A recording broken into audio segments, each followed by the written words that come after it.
Hola, ¿qué tal? Buenas noches y bienvenidos a La Vuelta al Mundo con Pedro J. Ramírez. Este viernes se cumplen 7 años de uno de los días más tristes de la historia de España, los atentados del 11 de marzo. 7 años después, a pesar de la sentencia dictada por el juez Gómez Bermúdez, quedan muchísimas incógnitas por resolver. Hoy, en este programa, un programa especial dedicado al 11 de marzo, vamos a tratar de despejar algunas de esas incógnitas y vamos a recordar esos 4 días que cambiaron el rumbo de España, que cambiaron el destino de España. Hoy les vamos a hacer una pregunta muy sencilla. ¿Creen que Rubalcaba oculta información sobre el 11 de marzo? Al final daremos la respuesta. Comenzamos ya. Pedro J. Ramírez. Buenas noches, amigos. En efecto, este viernes se cumple el 7º aniversario del 11M. Aznar lo bautizó con toda propiedad como el Día de la Infamia, y así tiene que ser recordado. No solo porque fueran asesinadas casi 200 personas, no solo porque resultaran heridas muchas más, sino porque por primera vez en la historia de las democracias occidentales, un atentado terrorista incidió en un proceso electoral y contribuyó a provocar un vuelco político. Por desgracia, los terroristas lograron lo que pretendían. En los 7 años transcurridos, esa infamia no ha cesado de agrandarse por el hecho de que el Estado democrático no ha sido capaz de descubrir, detener y castigar a los responsables de la masacre. Incluso si damos por buena una sentencia que, como hemos demostrado ya otras veces, incluye flagrantes falsedades fácticas, quedaría mucho por averiguar sobre quiénes fueron los autores materiales de los atentados y absolutamente todo sobre quiénes fueron los autores intelectuales. Es decir, sobre quienes planificaron, organizaron y dieron las órdenes. Esta noche vamos a hablar con los hermanos Almalá, 2 de los falsos cerebros del 11M. La policía y la fiscalía mantuvieron durante años que sin ellos hubiera sido imposible la masacre. Sin embargo, los indicios se desmoronaron como un mal suflé, y uno de los 2 hermanos Almalá resultó absuelto y al otro ya nadie le acusa de la masacre. Hay que buscar, pues, en otra parte.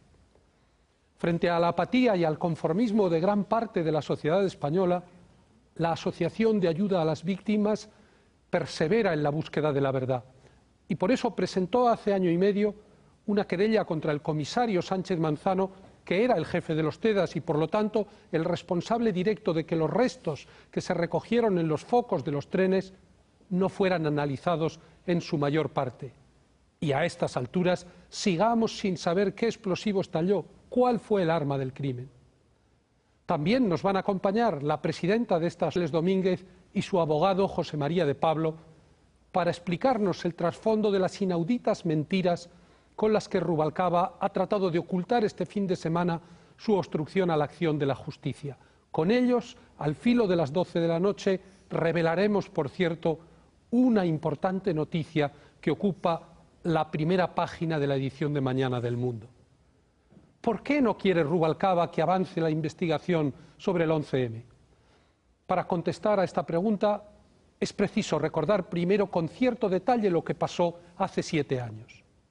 Y lo vamos a hacer esta noche con la ayuda de 3 de los periodistas que más horas, que más desvelos han dedicado a este asunto: Casimiro García Vadillo, Fernando Mújica y Luis del Pino. Empecemos por lo que ocurrió aquel jueves a partir del relato de Victoria Prego. Todo fuera, hay una bomba. Monse, oye, estoy en la ducha, ha habido una bomba en el tren y hemos tenido... En total han sido 10 las explosiones. Y es evidente que se ha producido una inmensa matanza que el pánico y la conmoción iniciales no permiten calibrar todavía en su auténtica dimensión. A las 11 de la mañana comienza su reunión el gabinete de Aznar en la Moncloa, desde donde se intenta coordinar las labores de rescate y atención a los heridos y el proceso de identificación de los fallecidos. Los líderes políticos hacen las primeras declaraciones sobre lo sucedido. Para entonces, se sabe ya que las bombas han sido colocadas en los trenes dentro de mochilas o bolsas a modo de equipaje y que la policía ha encontrado varias de esas mochilas con explosivos dentro que no han llegado a estallar. El líder de Batasuna, Arnaldo Otegi, declara públicamente a primera hora de esa misma mañana que la banda terrorista ETA no tiene nada que ver con este atentado y apunta a lo que él llama la resistencia árabe, es decir, al terrorismo islamista. Pero nadie le cree. En ese momento los españoles no tienen dudas de que la autora de esta atrocidad ha sido la banda terrorista ETA. A primera hora de la mañana, el portero de una casa muy próxima a la estación de Alcalá de Henares había visto a 4 individuos encapuchados bajarse de esa furgoneta cargados con bolsas y dirigirse hacia la estación. Avisada la policía y una vez hecha la primera inspección superficial sobre el terreno, la furgoneta es examinada a fondo en Canillas. Y allí es donde se descubre, bajo el asiento del copiloto, una bolsa de plástico con varios detonadores y el envoltorio de un cartucho de dinamita. Y en la radio de la furgoneta, una cinta de cassette en árabe con versículos del Corán. A las 10 de la noche, la cadena SER de radio difunde periodista de que en uno de los trenes que han hecho explosión iba un terrorista suicida. Una persona que llevaba 3 capas de ropa interior y estaba muy afeitada.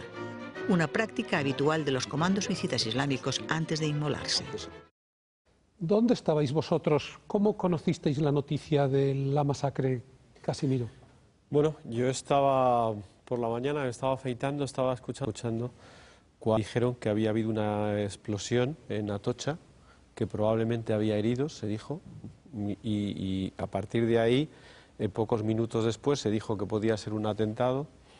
Entonces yo llamé por teléfono a Zaro, que es el periodista, uno de los periodistas del mundo, que se dedica a hacer información policial. Él había oído ya la noticia, yo le dije que se fuera a Atocha y luego yo ya camino del periódico, iba hablando con él por teléfono, él se trasladó a la estación de Atocha, me dijo que aquello era un drama, que había muchísimos muertos, los muertos iban avanzando poco a poco, se decía primero 3, luego 6, cuando yo hablé con él de camino al periódico ya iban como 30 muertos. Y él, recuerdo que me dijo una cosa, yo le pregunté, ¿qué se dice por ahí? ¿Qué dice la policía? Y él me dijo, la policía por aquí lo que dice es que esto es terrorismo islamista. Con esa información yo llego al periódico. Fernando, Luis. Bueno, yo aquel día no hice prácticamente nada y lo tengo así clavado un poco en el alma, ¿no? Porque yo estaba, como sabes, en opinión, entonces el cuerpo lo que me pedía es coger las cámaras y irme corriendo a Atocha, pero soy disciplinado, fui al periódico y dije, hoy no voy a hacer nada, porque un día como esos hay solo una opinión y la opinión pues normalmente la hace el director o el jefe de opinión. Así que yo veía cómo todos corrían de un lado para otro. O sea, que tú creías que no ibas a hacer nada sobre el 11. Exactamente. Y yo, es más, Pedro, yo creo que si luego hice tanto fue a lo mejor por esa frustración de ese primer día, que me quedé muy tocado cuando me fui a mi casa y me preguntó Paloma, ¿qué has hecho? Y dije, nada. Yo veía todo aquello como un ejército corriendo por todos los lados, todo estaba previsto, había una edición, y yo decía, bueno, ¿yo qué hago? Y quería hacer algo, pero no sabía qué. Luis. Pues yo recuerdo que estaba escuchando la cadena COPE, a Federico Jiménez Los Santos, a las 8 menos 10 de la mañana, cuando dio la noticia. A las 8 de la mañana sonó el teléfono de casa y era una compañera de trabajo a la que le había pillado en la estación de Atocha el atentado, que llamaba para decir que no iba a poder ir a trabajar aquel día por lo que había sucedido. Y de allí recuerdo que se hizo el llamamiento para que la gente fuera a donar sangre. Me fui a La Paz a donar sangre, no me dejaron porque tengo la tensión bajísima y durante aquel día pues simplemente pendiente de los ¿Sabes medios de comunicación. Que yo estaba en aquel programa de la COPE y estábamos esperando el hacerle una entrevista a Zapatero. Era un jueves, Zapatero iba a salir ese día, al día siguiente, viernes, saldría Rajoy, el candidato del partido del gobierno. Zapatero no fue a la emisora, pero atendió por cortesía e hizo unas declaraciones de trámite. Yo volví inmediatamente al periódico y nada más llegar tenía una llamada suya. Y fue una primera conversación que puede servir para que tengamos en cuenta cuál era la atmósfera en ese momento. La versión oficial que el Lehendakari y todos daban por hecho es que había sido ETA. Y Zapatero me dice, refiriéndose a Aznar, ¿cómo puedes ser amigo de ese hijo de puta? Y digo, ¿a qué te refieres? Dice, ¿sabes lo que me ha dicho? ¿Sabes lo que me ha dicho? Y digo, pues no sé. Dice que a ver si ahora también decís que estas bombas las hemos puesto nosotros. Se estaba refiriendo a las declaraciones que había hecho Rodríguez Ibarra insinuando que la camioneta, que la caravana de la muerte de Cañaveras. De Cuenca había sido algo preparado por el propio gobierno. Y bueno, Zapatero en ese momento era la desolación absoluta. Prácticamente había que consolarle, decirle, oye, si pierdes las elecciones de esto, nadie podrá echarte a ti la culpa. Pues evidentemente esto es algo que con lo que nadie podía contar. Pero desde ese mismo momento quedaba claro, y los dos líderes políticos lo tenían claro, que si la autoría se identificaba con ETA, arrasaría el PP. Yo creo que todo el mundo, esa mañana, todos nos hicimos esa reflexión internamente. Probablemente nadie la queríamos expresar porque era como banalizar algo tan terrible como ese atentado, pero todos pensábamos que si era ETA, el Partido Popular iba a ganar por mayoría absoluta, y si no era ETA y era un atentado islamista, el PP lo podía pasar mal porque podía producirse un efecto como consecuencia de la guerra de Irak. Eso estaba en el subconsciente, yo creo que de todo el mundo. De hecho, cuando Aznar llama a los directores de periódicos, nos llama para transmitirnos el convencimiento de que ha sido ETA. Y él prácticamente en ese momento no lo dudaba nadie. Pero a mí me mosqueó una cosa, que no aportaba nada para argumentarlo. Lo único que nos explicó es que, y se supone que habían interceptado las comunicaciones de Otegi y compañía, lo único que nos explicó es que los de Batasuna estaban fabricando como una cortina de humo la tesis de los islamistas. Por eso, El Mundo fue el único de los 3 grandes periódicos nacionales, Cierto. ¿tú te acuerdas? Que no pusimos ETA en el título ni en el antetítulo de portada. Sí, sí. El País lo hizo, el ABC lo hizo. El Mundo no. ¿Por qué? Porque yo conocía muy bien a Aznar y yo pensé, si este hombre tuviera pruebas, pues nos las estaría transmitiendo. Y luego había otro detalle que también lo comentamos allí, yo recuerdo en aquella reunión, y es que Aznar no nombró la palabra ETA explícitamente. Cuando compareció. Cuando compareció en rueda de prensa. Es verdad. Sí, sí. Cuando compareció. Y eso nos dejó un poco... Pero sí, en ese momento ya estaba el debate sobre el explosivo. Es que yo creo que las cosas evolucionan. O sea, por eso yo, la primera impresión que tiene Fernando sobre el terreno, hablando con los policías que había por allí, lo que le dicen, esto es tan desastroso que esto es un atentado islamista. O sea, esa es la impresión de a pie. Pero en esa misma mañana, la opinión va cambiando rápidamente hacia ETA por varias circunstancias. Primero, por esas intervenciones del CNI a dirigentes de Batasuna, en los que los propios dirigentes de Batasuna asumen que es un atentado de ETA y dicen, comillas, la empresa se ha pasado, la empresa es ETA, para los de Batasuna cuando hablan. Y luego hay una reunión muy importante, que es la reunión que se produce en el Ministerio del Interior a las 12 de la mañana para analizar el atentado, y cuando está terminando esa reunión se recibe una llamada del jefe de Seguridad Ciudadana, de la Policía de Seguridad Ciudadana, que es Cuadro Jaén, al subdirector operativo de la policía, a Pedro Díaz Pintado, y le dice, el explosivo es titadín con cordón detonante. Y todos los que están allí, que hay miembros de la Guardia Civil, de la policía y del CNI, dicen, pues esto es y eso se transmite a todas las brigadas de información de toda España. Porque yo sé quién lo recibió en una ciudad del norte. Y el convencimiento de que era titadín. ¿Te acuerdas, Luis, lo que transmitieron las agencias EFE y Europa Press ese mediodía como resultado de los primeros análisis de los explosivos?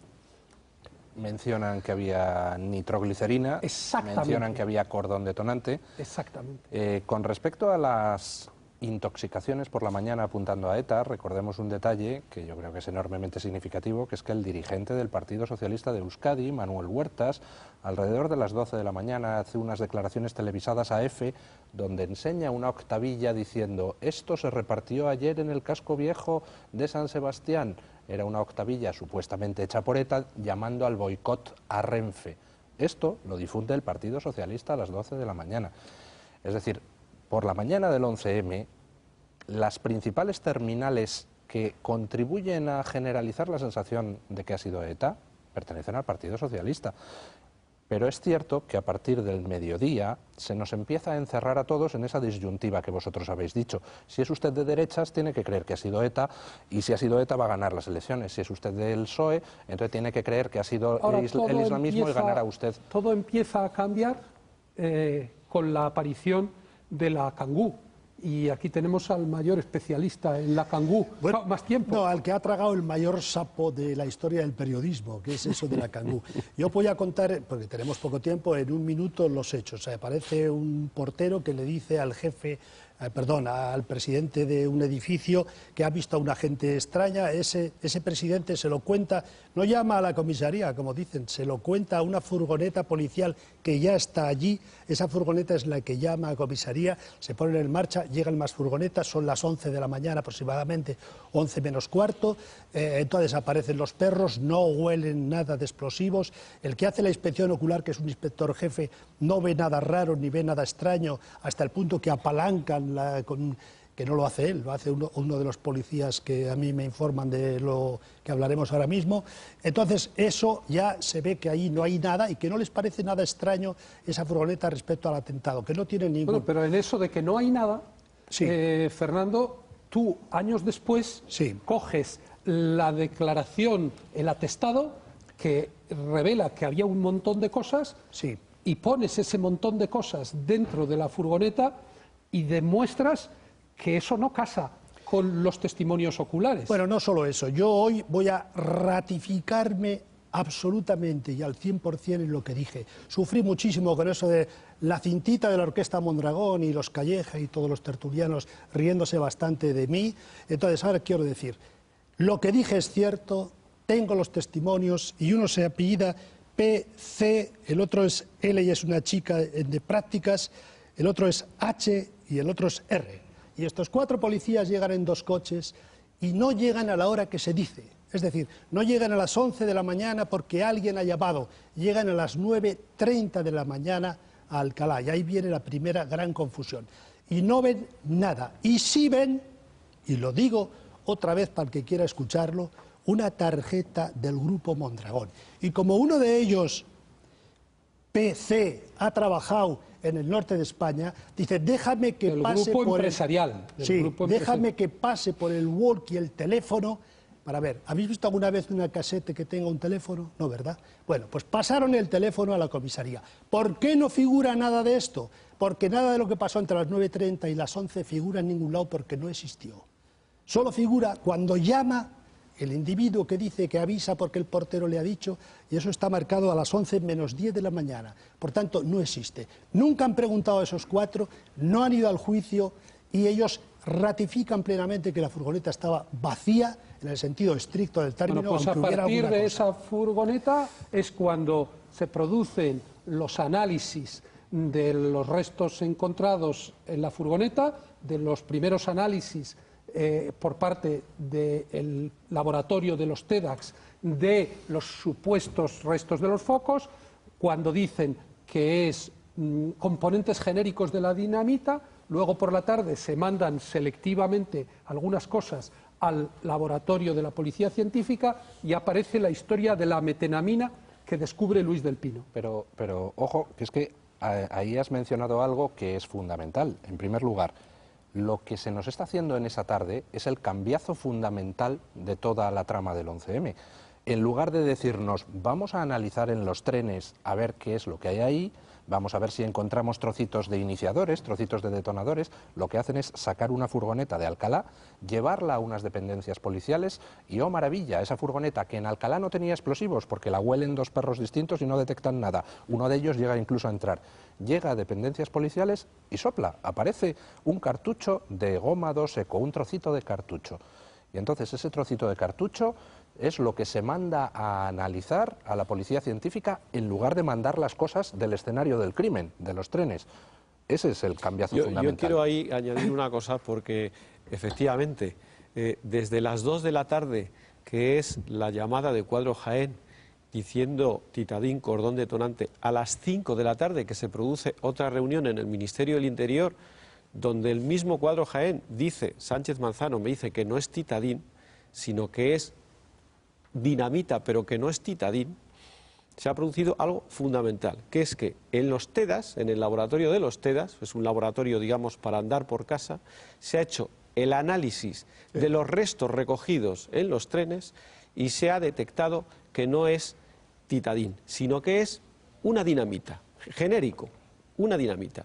Y Sánchez Manzano, el responsable de los TEDAS, que tiene ese resultado ya de su laboratorio, decide, en lugar de enviar a la policía científica para que analicen y cotejen esos restos con otros tipos de dinamita, decide cotejarlos solamente con un tipo de dinamita, sí. Goma 2 Eco. Sí, Aznar nos ha llamado ya por segunda vez a los directores de periódicos anunciándonos que ha aparecido la Kangoo y que eso supone que hay una nueva línea de investigación, y yo he tenido al filo de las 7 o 7:30 de la tarde una conversación nueva con Zapatero de la que le doy cuenta a Casimiro. Y en esa conversación, claro, ya el estado de ánimo del líder del PSOE ha cambiado por completo y sale a relucir la hipótesis de que pueda haber sido un atentado fruto de la colaboración entre ETA y los islamistas, cosa que podía parecer extraña en un primer momento. Y Zapatero me dice, ay, esa es la tesis de Felipe González.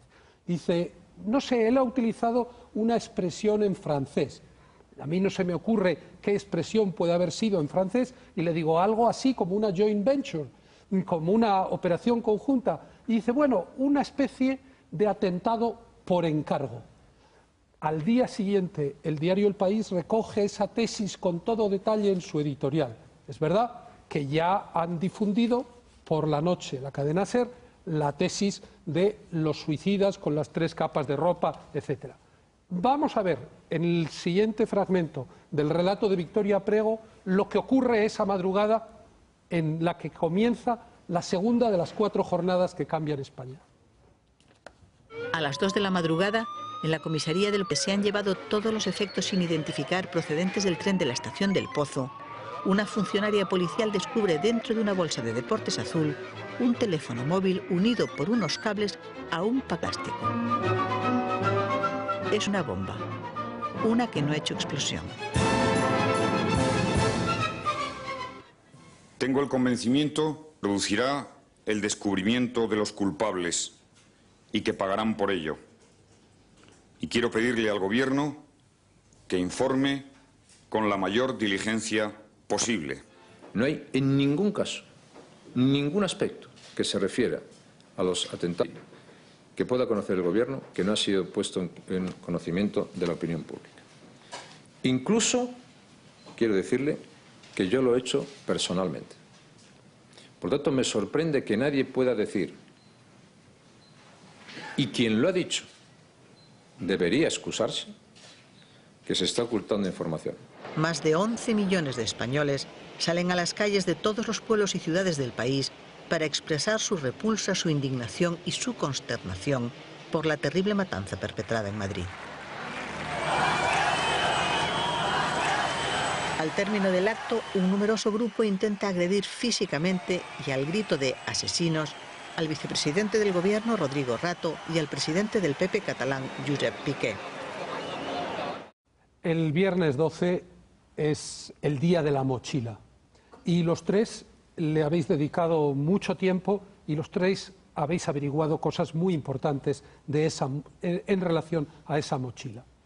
Casimiro. Yo, creo que esa mochila, sin esa mochila no habría habido investigación del 11M, porque en esa mochila está el teléfono, la tarjeta, que a partir de ahí se desarrolla toda la investigación del 11M. Si no hubiera aparecido la mochila, hubiéramos llegado al día de las elecciones sin saber ni haber detenciones, ni tener ni idea de quién podía haber sido, etcétera. Pero luego es el centro, el núcleo de la investigación policial y judicial que se desarrolla posteriormente. ¿Qué es cosas extrañas de esa mochila? Primera, cuando se produce un atentado, los primeros que tienen que llegar al atentado son los TEDAS. Nadie puede pasar, nadie, solo los TEDAS, que son los que identifican los explosivos. Y una de sus funciones fundamentales es mirar todos los objetos que hay en el lugar del atentado, por supuesto las bolsas, las mochilas, etcétera, por si hay más bombas. Bueno, según declaró Sánchez Manzano y los TEDAS que declararon durante la vista oral del juicio, el tren de la estación del Pozo, donde supuestamente se había localizado esa mochila, se revisó 6 veces y nadie vio esa mochila. Pero es que luego el policía responsable de la cadena de custodia de los objetos que se sacaron de ese tren, el policía jefe Álvarez, dijo que él nunca había visto esa mochila. Es decir, esa mochila, sin que nadie la hubiera visto en el lugar de los hechos, aparece en la comisaría de Vallecas, donde los policías que están haciendo, digamos, el listado de lo que hay dentro de esas bolsas, que normalmente pues, son libros, teléfonos móviles, etcétera, de repente encuentran goma 2 eco, detonadores, metralla, etcétera. Y, por supuesto, el teléfono.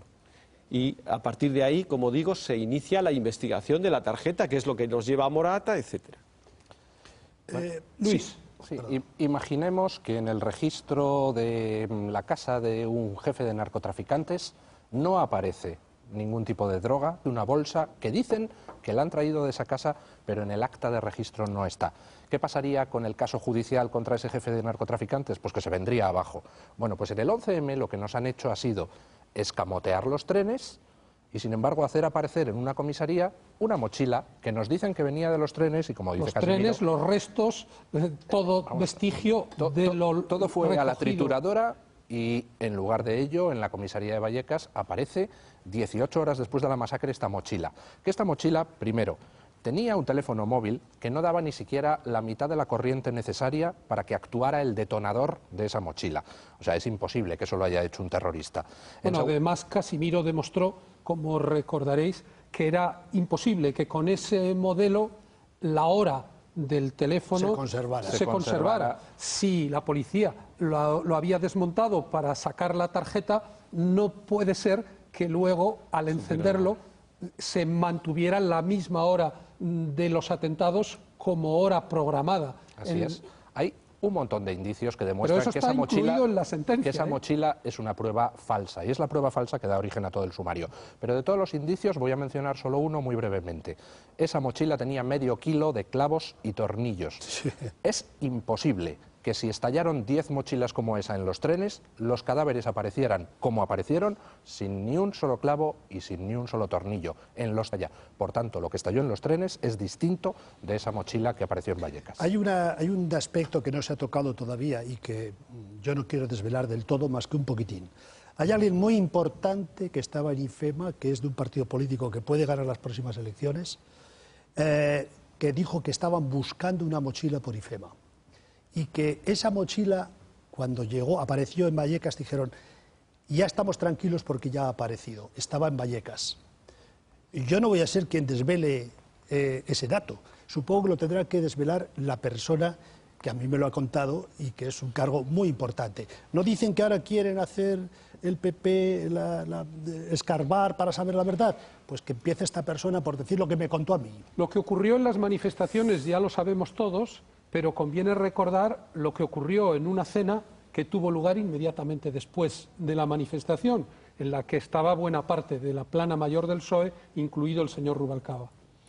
Bueno, sí, después de la enorme manifestación que se produjo en Madrid, dirigentes del Partido Socialista, el hoy ministro de Fomento José Blanco, el hoy vicepresidente Alfredo Pérez Rubalcaba, el hoy candidato a la Junta de Castilla y León, Óscar López, uno de los dirigentes del Partido Socialista, que en ese momento estaba también en Televisión Española, el señor Sacaluga, se van a la sede de Gobelas del Partido Socialista. Enfrente de la sede de Gobelas hay un restaurante y ellos se van a cenar a ese restaurante. Durante esa cena hay una llamada de una magistrada, de una juez, que tiene contactos con la juez Lever en Francia y le dice sin ninguna duda al señor Blanco que ETA no ha sido, que han sido los islamistas, porque no hay ninguna pista que apunte a ETA. Y entonces los allí reunidos dan por hecho que las elecciones están ganadas a partir de ese momento. Así como el viernes es el día de la mochila y de las manifestaciones, el sábado, a partir de esa información, es el día de las detenciones y las declaraciones. Vamos a recordarlo. 2 de los hindúes detenidos son dueños de una tienda de decomisos en Alcorcón. Ellos son los que identifican al hombre al que vendieron un lote de tarjetas de teléfono móvil. Entre ellas, la tarjeta que llevaba el teléfono de la mochila bomba que no llegó a explotar en el tren del Pozo. El hombre identificado es un marroquí, Jamal Zougam, que regenta un locutorio en el barrio de Lavapiés.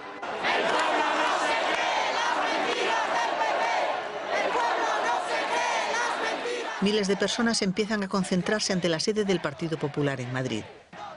Convocados a través de mensajes de teléfono móvil, culpan al gobierno de los casi 200 muertos por haber respaldado la invasión de Irak y le acusan además de no estar diciendo la verdad sobre la identidad de los autores de la matanza.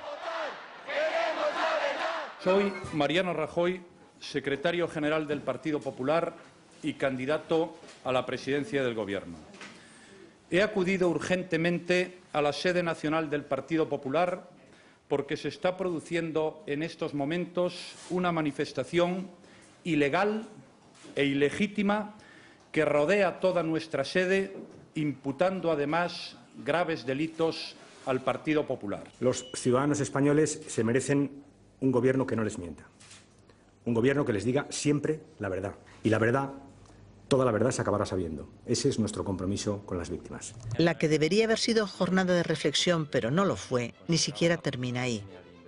Pasados 15 minutos de la medianoche, vuelve a comparecer el ministro del Interior para informar de que, alertada por una llamada anónima hecha a Telemadrid, la policía ha encontrado en una papelera cercana a la mezquita de la M30 una cinta de vídeo en la que un hombre que dice hablar en nombre del portavoz militar de Al-Qaeda reivindica la autoría de...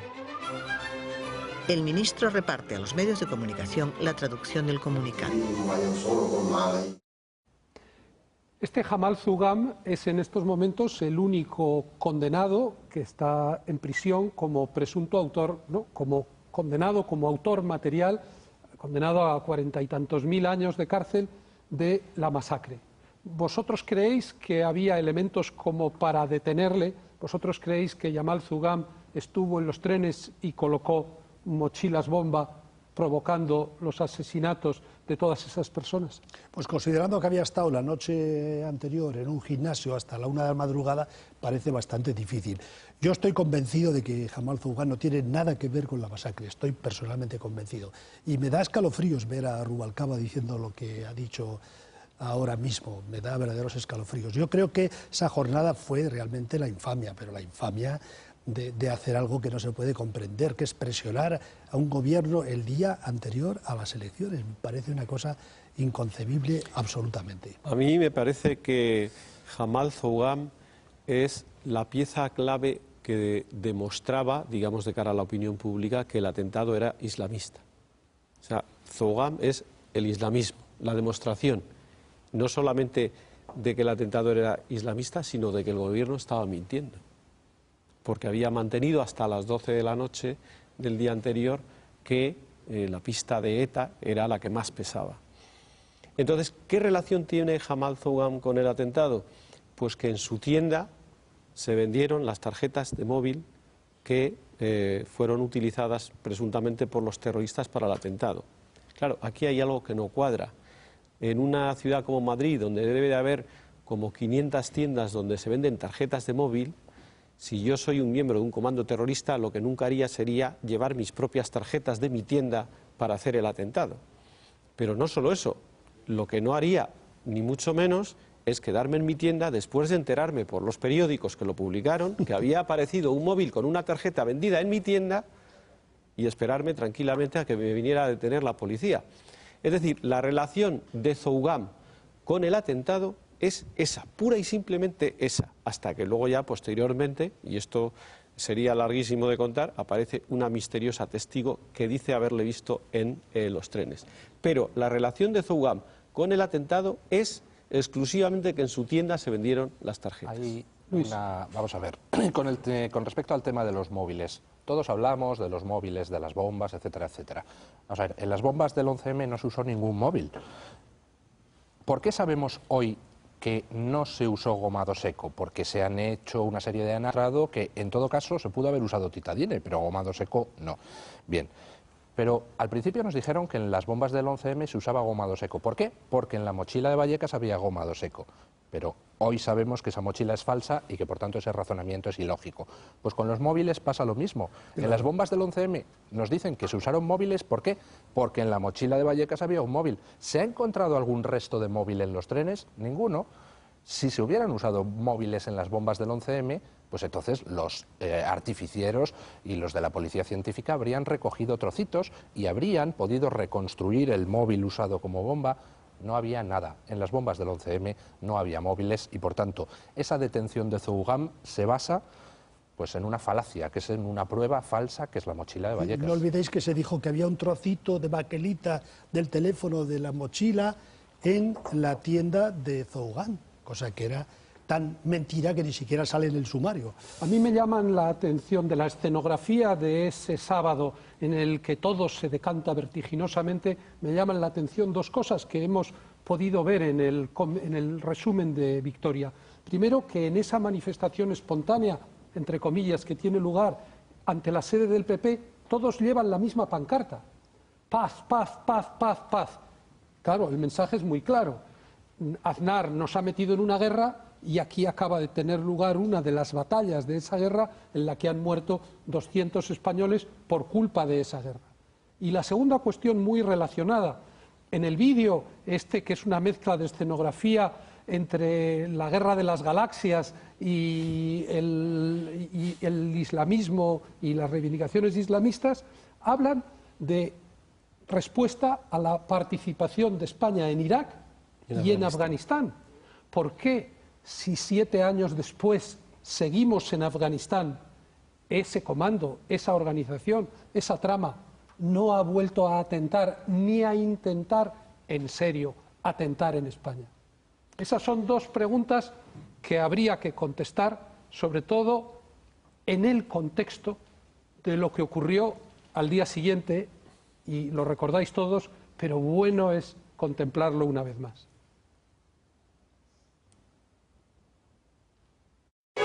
Es domingo 14 de marzo. Antes del atentado, el Partido Popular partía como favorito en las encuestas. Pero eso era antes del atentado. Ahora, la televisión ofrece a los españoles una imagen que habría resultado completamente imposible tan solo una semana atrás. La de Ana Botella, la mujer del presidente del gobierno, deshecha en lágrimas en el momento de depositar su voto en las urnas. Es la amarga culminación de una legislatura en la que José María Aznar había hecho de la lucha contra el terrorismo su más absoluta prioridad. Los datos definitivos de participación dan un 75,6% del censo electoral, es decir, 7 puntos más que en las elecciones del año 2000. Nos vamos a acercar hasta el centro de datos en Madrid. Allí sigue Genaro Castro. Genaro, buenas noches. Cuéntanos novedades. Sí tenemos novedades porque tenemos ya el 83,04% de los votos escrutados. El Partido Socialista, con el 43,03% de los votos, obtiene 164 diputados. El Partido Popular, con el 37,31%, 148 diputados. Convergencia. Esa noche se produce el vuelco electoral más espectacular, por inesperado, de la historia de la democracia. ¿Se habría producido ese vuelco electoral sin la masacre del 11M? Yo creo que no. Probablemente la distancia de 7 puntos se hubiera reducido, porque es verdad que el PSOE iba remontando y de hecho acortó distancias en los últimos meses, hizo una buena campaña electoral, pero yo creo que la victoria hubiera sido clara del Partido Popular. Por eso lo que ocurre en esas 72 horas antes de las elecciones es clave. Es clave y hasta el propio CNI en un informe dice que el día señalado es clave. El día tiene un fin político. Es decir, quien eligió ese día, el día 11, justamente 3 días antes de las elecciones, lo eligió electoral. Claro, ¿y es decir, ese es un cálculo. Hay dos cosas que no cuadran con esa escenografía que tú decías antes, cutre, de gente que, bueno, pues parece que están en una fiesta de disfraces, que son, por un lado, ese cálculo frío de haber elegido ese día y no otro, para una gente que lo que quiere castigar es a España por la participación en Irak o en Afganistán, les podría haber dado igual ese día que cualquier otro. Y en segundo lugar, la precisión militar, por utilizar ese término, del atentado.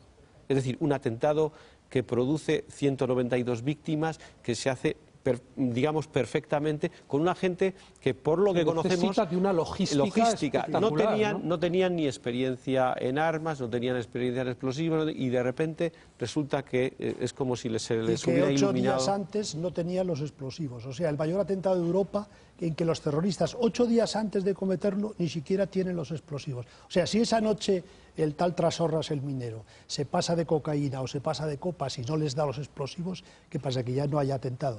Y luego, ¿por qué se detiene a Zougan el sábado? Para mí eso es clave. ¿Por qué no se le da cuerda, como en todos los países del mundo en que se investiga un atentado? Tú crees que es este, le sigues, ves a dónde va, ves con qué gente... No, se le detiene el sábado porque es esencial para las elecciones. Porque Zougan, la detención de Zougan estaba predeterminada por el contenido de la mochila de Vallecas. Bueno, por supuesto. Es decir, tú acuñaste el concepto en la primera entrega que publicaste en el periódico dentro de la serie de los agujeros negros del 11M, tú acuñaste el concepto de las piedras de Pulgarcito. Me parece que en estos pocos minutos, en los que hemos repasado lo sucedido, el itinerario se percibe con bastante claridad. Yo creo que no se fabricó el atentado, se fabricó el encubrimiento del atentado. Y ahí están los culpables falsos. Por supuesto, que no tenía huellas. El vídeo al lado de la mezquita. 13 días aparcada la furgoneta sin hacer la inspección ocular. 13 días aparcada. No tenían prisa. Después de que sabían de que ahí había aparecido la dinamita, 13 días para hacer la inspección ocular. Bueno, es que luego yo creo que a medida que, aunque esto ya es salirnos un poco, pero yo creo que es bueno traer estos datos a colación, ahora que estamos analizando esos días que cambiaron España, que es que precisamente la labor de investigación que se hizo en el mundo descubrió que las dos personas claves en los explosivos, tanto Suárez Trasorras, que es el que supuestamente el minero coge el explosivo, como el que se lo pasa a los islamistas que cometen el atentado, el chino, son dos confidentes, uno de la policía y otro de la Guardia Civil. Es decir, las dos personas clave en los explosivos son confidentes de la policía. Luis, ¿cuál es tu Sí, vamos a ver, yo percepción? me gustaría volver a una cosa que hemos comentado antes, que era esa dicotomía ETA-Al-Qaeda. En los días antes de las elecciones todos pensábamos o ha sido ETA o ha sido Al-Qaeda, si es ETA gana el PP, si es Al-Qaeda gana el PSOE. A mí me llevó muchísimo tiempo darme cuenta de que en realidad esa dicotomía era falsa, era una dicotomía inducida. No estoy de acuerdo. Nos llevaron a pensar eso, pero hay otras opciones mucho más verosímiles y mucho más horribles. En mi opinión, a fecha de hoy, no fue ni ETA ni Al-Qaeda. Voy a decir un par de cosas que a lo mejor llaman un poco la atención. Primera, a quien organizó el atentado, a quien organizó esta operación de servicios de información que es el atentado del 11M, le daba en cierto modo igual quien ganara. Es decir, era un atentado reversible y hasta mediodía del 11M se hubiera podido terminar atribuyendo a Al-Qaeda o a ETA. Daba exactamente lo mismo, con pruebas parecidas, y daba exactamente lo mismo porque en cualquiera de las dos variantes quien organizó el atentado salía ganando. Y voy a decir pues algo que a lo mejor suena un poco raro, pero en el fondo todo lo que es la resolución del 11M está contenida en unas palabras que pronuncia Aznar el 11M en su primera comparecencia.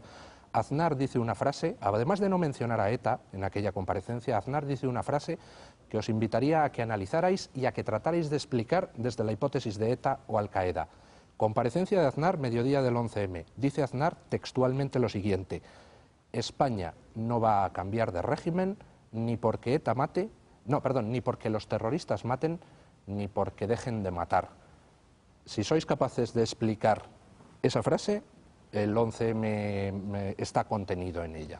Bueno, yo creo que probablemente Aznar no quería decir nada específico en ese momento. Aznar estaba cegado por la hipótesis de ETA, porque había tenido lo de Cañaveras, lo de las navidades anteriores que Fernando Mújica investigó también y descubrió que todo estaba preparado para que el atentado no se produjera, y para que diera la apariencia de que ETA estaba intentando desarrollar una masacre de esas características. Pero bueno, hay un asunto muy concreto en el que yo sé que tenéis posiciones distintas, porque claro, hemos sido capaces, con las aportaciones de todos, de ir demostrando que las cosas no sucedieron como el Gobierno, la Policía, la Fiscalía dice, como la sentencia recoge, con errores materiales de facto, pero ninguno de nosotros tenemos una idea cerrada, concreta, demostrable de quién lo hizo, por qué y para qué. Casimiro tiene la hipótesis de que los de Morata de Tajuña, el chino, el tunecino, efectivamente participaron en la ejecución del atentado. Yo más bien te he oído decir a ti que no. ¿Por qué? Yo creo que la versión oficial es falsa de principio a fin, es decir, no hay ni un átomo de verdad en ella.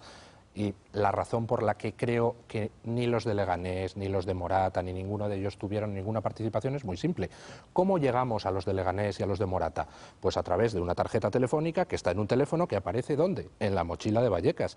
Mochila de Vallecas que sabemos que es falsa. Es decir, si no nos creemos que en los atentados se usó gomado seco, aunque en la mochila de Vallecas había gomado seco, ¿cómo nos vamos a creer que aquellos a los que se llega a partir del teléfono que hay en la mochila de Vallecas tienen algo que ver con el atentado? Pero es que eso es un razonamiento lógico, brillante, pero no tiene que ver con la realidad, por una razón. O sea, lo que tú dices implicaría una capacidad de maquinación, de organización de los servicios secretos X que hubieran tramado ese atentado, en la que habrían participado cientos de personas. Y eso yo no me lo creo. No me lo creo porque, en primer lugar, el funcionamiento de la policía, de las fuerzas de seguridad, por desgracia, no es tan perfecto. Es decir, el 11M está lleno de pequeñas chapuzas. Es importante no confundir las chapuzas policiales con el fondo del atentado, porque yo creo que hay las dos cosas. Hay un atentado en el que efectivamente, mi opinión, es que esa gente participa, son la mano de obra del atentado. Hay alguien que induce a que se produzca ese atentado y luego por parte de la policía hay un posicionamiento, un aprovechamiento de personas, caso de Manzano, que cree que orientando la investigación hacia el lado, digamos, más favorable al que se supone que va a ganar las elecciones, le va a beneficiar a él. Y lo que hace es encubrir cosas y darles a los otros armas para decir, ¿ves? Ha sido gomado seco. Pero hay un error en ese razonamiento, porque tendríamos que llegar a la conclusión, o sea, tú coincides conmigo en que la mochila de Vallecas no estuvo en los trenes nunca, que ahí nos la metieron para justificar que era gomado seco. Pero podría ocurrir que la prueba preparada en la mochila de Vallecas estuviera encaminada a detener a unas personas que sí que habían participado. O sea que entonces, se destruyen los escenarios del crimen y se los sustituye por una prueba falsa para terminar apuntando a los culpables verdaderos. No, a unos que han sido utilizados como mano de obra cuya apariencia y cuyo perfil se corresponde al fin que se pretende provocar. A mí, si me dan una sola prueba extraída de los trenes que apunte a los de Leganés, a los de Morata, etcétera, chapó, yo me quito el sombrero y digo, pues tenían algo. A ver, hay pruebas que son ineludibles. Ejemplo. Pruebas que estos señores estuvieron en Asturias negociando con los asturianos para conseguir explosivos, eso me parece que es evidente. Conseguir gomado seco, que es lo que no se usaba en los trenes. Bueno, pero eso es así. El tráfico de tarjetas telefónicas demuestra que hay una serie de conexiones entre ellos para... Eso es que se llamaban por teléfono. Que que se reunieron en Leganés, que utilizaron la casa de Morata, que allí había restos suficientes como para decir que allí estuvieron preparando las bombas. Yo creo que eso es muy difícil de desmontar. Pero todo eso... Muy difícil de desmontar. Todo eso no me has dicho ni una sola cosa que los ligue con los trenes. Ni una. Hombre, te estoy dando datos, no sospechas, no razonamientos lógicos, sino datos que te hacen pensar que esas personas estaban preparando un atentado. Pero no razonamiento. Es decir, el problema es que lo que no podemos hacer es dar razonamientos brillantes, pero que no nos llevan a ningún sitio. Hay que basarse en datos, en información. Y pues, yo creo que nosotros hemos hecho una cosa que bajo mi punto de vista está muy bien, que es que el trabajo que hemos hecho ha demostrado que una parte de lo que nos han contado no es cierto. No es verdad. Pero yo más allá de ahí tampoco puedo ir por el momento. Fernando. Bueno, yo lo voy a complicar un poco más todavía. Total, ya, después de esta dialéctica tan bonita, yo creo que una cosa es el atentado y los que lo organizaron, que no tiene nada que ver con los autores materiales que nos han dicho, y otra cosa es después cómo se fabrica a los autores del atentado. Ahí participan policías del PP, policías del PSOE, y se hace una lucha en los hasta el 3 de junio se hace una lucha monstruosa entre los servicios de inteligencia españoles, el CNI, la Guardia Civil y la Policía, para echarse la culpa uno al otro y para exculparse mutuamente, porque a los tres les ha sorprendido el atentado. Entonces, en esa lucha llega un punto en que nos filtran muchas cosas muy interesantes de las que hemos ido descubriendo, precisamente en esa lucha de tú no has sido y yo no he sido. Bueno, si no lo hubiéramos podido saber. Acordaros del Skoda Fabia. Bueno, aquella, Skoda Fabia es asombroso. Aquel coche en el que aparecen las huellas de la mar y yo solo tengo una pena en el alma. Bueno, tengo muchas, pero una pena en el alma, y es no haberle dedicado más tiempo, más días, más meses a la Kangoo. Si hubiéramos hecho lo mismo que hicimos con el Skoda Fabia, avanzar calladamente durante meses sin decir a nadie lo que estábamos haciendo, probablemente con la Kangoo hubiéramos hecho lo mismo que con el Skoda Fabia. Yo creo que una cosa es el atentado, que no tiene nada que ver ni la policía, ni el gobierno, ni el PSOE, ni nada de eso. Otra cosa son los falsos culpables que nos han montado, y precisamente todas las pruebas que no cuadran es porque se improvisó sobre la marcha y después del 11M y no antes a los culpables. Por eso las cosas entraban... Yo creo que los espectadores se darán cuenta de que estamos de acuerdo en que sabemos lo que no ocurrió.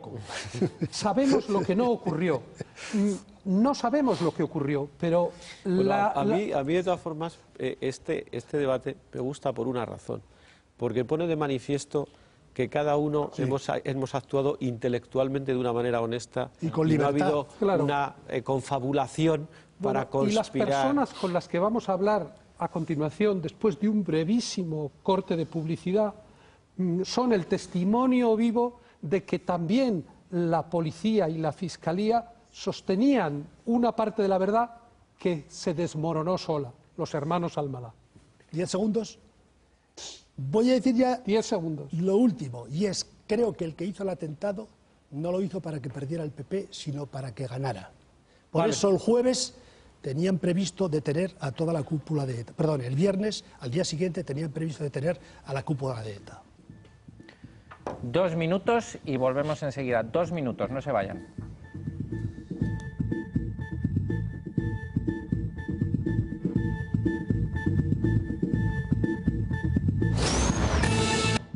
Buenas noches de nuevo. Aquí a mi izquierda, con nosotros esta noche, los dos falsos cerebros del 11M. Nuestro subdirector Antonio Rubio va a explicar quiénes son y por qué están aquí. Se llaman Muhannad y Mutal al-Malak. Son hermanos y los dos llegaron a España en 1992 para estudiar ingeniería industrial.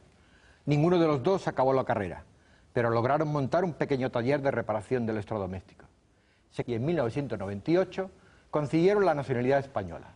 7 años más tarde, en marzo de 2005, la policía elaboró un informe donde indicaban que sin los Al-Malak no se habían podido llevar a cabo los atentados del 11M y que ellos eran quienes dirigían el aparato de captación y adoctrinamiento de los yihadistas de Lavapiés. El 18 de marzo detenían a Muhannad en Madrid y al día siguiente a Mutaz en Londres, donde ya vivía desde el año 2002. Muhannad fue condenado en el juicio del 11M a 12 años de cárcel y después el Tribunal Supremo lo absolvió de todos los cargos y así desmontó la teoría de la policía y de la fiscalía.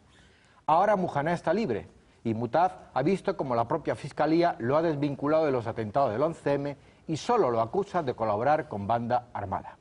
Mutaz y Muhannad se han convertido en las últimas fechas en los líderes de los movimientos y manifestaciones contra Muammar el-Gaddafi. Esta noche, como tú bien has dicho, Pedro, están aquí en La Vuelta al Mundo para que nos expliquen cómo han vivido estos últimos 7 años. Antonio Rubio consiguió las dos entrevistas que presentaron en el año 2008 las posiciones de Mutaz y hoy mismo se publicaba la entrevista de Muhannad y hoy mismo se publicaba la entrevista con Mutaz. Aquí los tenemos Efectivamente, es decir, yo creo que era el elemento fundamental en base al informe de la policía de marzo del 2005, es decir, un año después de los atentados, donde marcaban perfectamente que sin el pensamiento y la autoría intelectual de ellos, el 11M no se podría haber llevado a cabo. Esa era la base fundamental de la policía y la fiscalía. Hoy uno, Muhanna, está suelto, hoy otro, Mutaf, de 40.000 años que le pedían, ahora le piden 8 años, de ser el cerebro, se ha convertido en un obrero, digamos, de aquella teórica infraestructura que había. Y además hay una cosa que es importante, si me permites, Pedro, es que Mutaf ya no está dentro del tema del 11M, está fuera de esa cuestión. Y, lógicamente, todo se ha venido, de alguna manera, abajo. No hay cerebros, no hay autores intelectuales. Y yo creo que ahí está la pregunta. ¿Quiénes son los auténticos cerebros y quiénes son los auténticos intelectuales, autores intelectuales?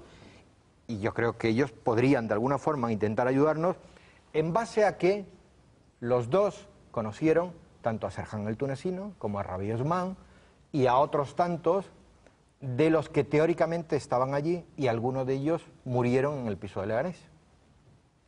Son todo tuyo. Hola, buenas noches a todos. Gracias por invitarme aquí. Y tengo el honor también de hablar con ustedes y con el pueblo. Otra cosa, el tema de acusar los inocentes, lamentablemente es el trabajo inventa las policías, lamentablemente. Eso muestra que la policía, la verdad, no trabaja bien.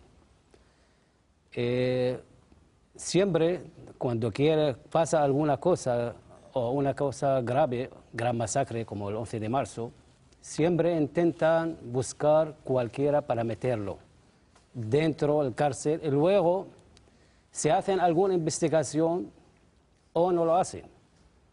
Es que las cosas no sé cómo quieran hacerlo. Y lamentablemente al final se queda dentro de las rejas los inocentes y los culpables nadie sabe, Usted lo salvo la policía. Dos veces y en medio se afilió al PSOE. ¿Cómo ocurrió eso? Vamos, cosas del PSOE, tradicionalmente mi familia fue del PSOE desde más de 30 años en Siria. Esa es una cosa. ¿En Siria se podía ser del PSOE? Bueno, sería de Vamos, Partido Socialista, vamos. Porque es un partido mundial. Y mi padre, mis tíos, vamos, la mayoría, no todos, pero la mayoría son izquierda. Entonces yo cuando estuve aquí en Madrid, pensaba, porque tenía unos amigos del PSOE desde hace más de 10 años, varias veces me han comentado que ¿por qué no afilias con nosotros? Yo dijo, vale, más tarde. Por casualidad, no sé cómo son las cosas, y luego cuando pasó el 11 de marzo, pasó unos meses, un amigo, no voy a mencionar su nombre, siempre, porque yo lo veo cada 3, 4 días en la calle, vale, me anima, vale, ¿por qué no te afilias con nosotros? Porque esta es la misma historia de antes. Pero sigue usted siendo miembro del PSOE. Mira, que ha pasado estas cosas, lamentablemente, gente del PSOE no fueron hombres. Quiero decir, esa gente no respetan sus amigos o no defienden sus amigos. Estoy hablando en Madrid, no lo sé, fuera de Madrid si hay otros casos. Entonces yo cuando me caí en esta trampa policial, nadie me defiende, aunque me conocen perfectamente. Luego seguiremos con eso. Mutaf, ¿por qué sigue usted imputado por colaboración con banda armada? Pues la verdad no. Buenas noches a todos y le quería antes de todo darle las condolencias a todas las víctimas que se cayeron en el 11M y que mi familia y yo también fuimos unas víctimas más también del mismo atentado. Y la verdad hasta ahora no comprendo por qué estoy aquí, o sea, estoy todavía en este caso. A partir de la sentencia del Supremo, yo había comentado con el señor Velasco, con el señor juez, que me resulta difícil comprender que después ya pasaron desde el 2005 hasta pues hasta ahora son 6 años ya y están todavía en ir y venir y está clara la cosa. O sea, de verdad no comprendo.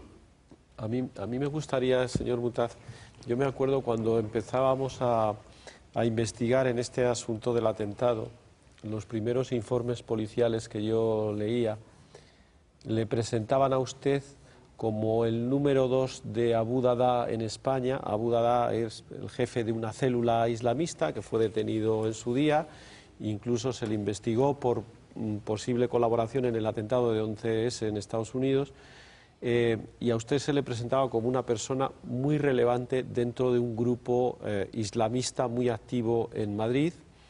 Usted luego se traslada en 2002 a Londres y allí se dice que usted también estaba en contacto con un líder europeo de Al-Qaeda, que era Abu Qatada.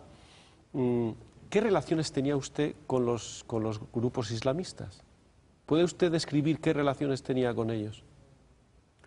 Yo la verdad el relato esto lo estaba leyendo ahí donde vivía en Inglaterra, estaba leyendo los periódicos y vamos, veía mis fotos y decía a mí misma quién es ese, o sea, no reconocía a mí misma, o sea, estaban contando cosas que no existían realmente. ¿Pero usted era amigo de Abu Dada? No, simplemente es un paisano, un conocido más. ¿Y de Abu Qatada? Abu Qatada no lo conozco.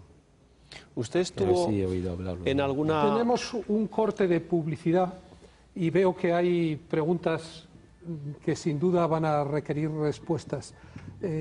Interrumpimos un momento y enseguida continuamos con lo que le estaba preguntando Casimiro.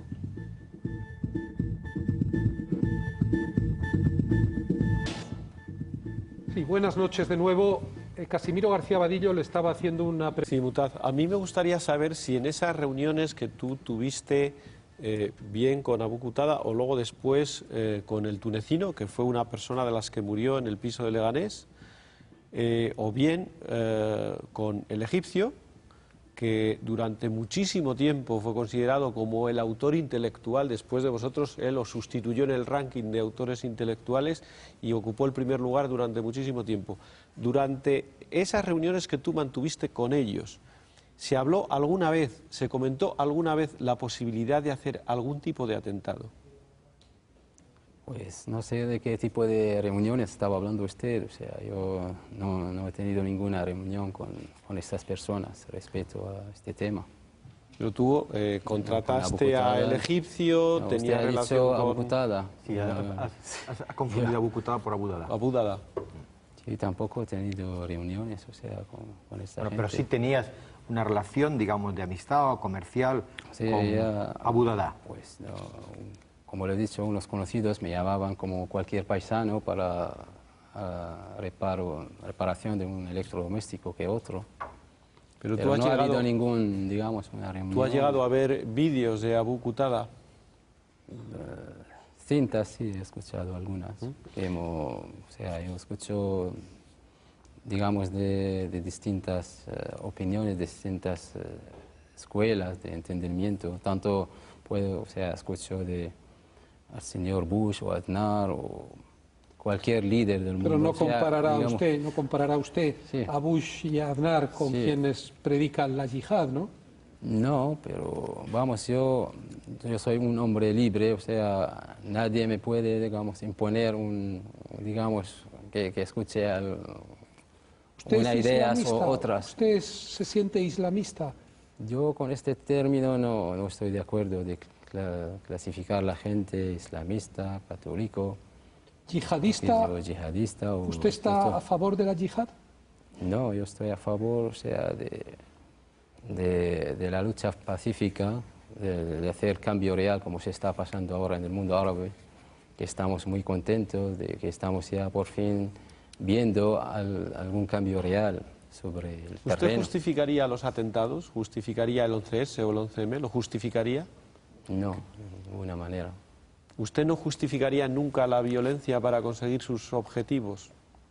No, para nada. De hecho, quería matizar sobre lo que ha dicho don Antonio, de que soy líder en lo del Gaddafi, no. Yo simplemente digamos, es un ciudadano español que le ha dolido lo que está pasando en Libia y en Egipto, y, o sea, quería practicar, digamos, mi derecho democrático de manifestar pacíficamente y pedir al gobierno español que presione a los gobiernos árabes que hagan un cambio real, o sea, que intenten hablar con los pueblos, no con unos aprovechadores que han estado durante décadas y décadas robando y dejando al pueblo en miseria, digamos. Si me permites, Pedro, me gustaría preguntarle a Muhanna, él ha tenido un momento importante cuando estaba en el juicio, que ha convivido con todos los imputados y con algunos que fueron condenados. Llevaba barba, entonces, si no me equivoco. Efectivamente. Sí, sí. Y además luego vivió en la cárcel con algunos de ellos. Digo, porque yo recuerdo su imagen dentro de la jaula de cristal y era uno de los que siempre se le veía más y declaró de una manera más expresiva. Y luego la parte en la que usted ha convivido con algunos de los imputados que luego fueron condenados y otros absueltos, como Bassel Gayul, en la cárcel. ¿Qué se hablaba, qué se comentaba entre ellos de la posibilidad de la autoría del 11M? Porque, lógicamente, los que están en la cárcel por algo que supuestamente han hecho o no han hecho, comentarían cómo estoy aquí.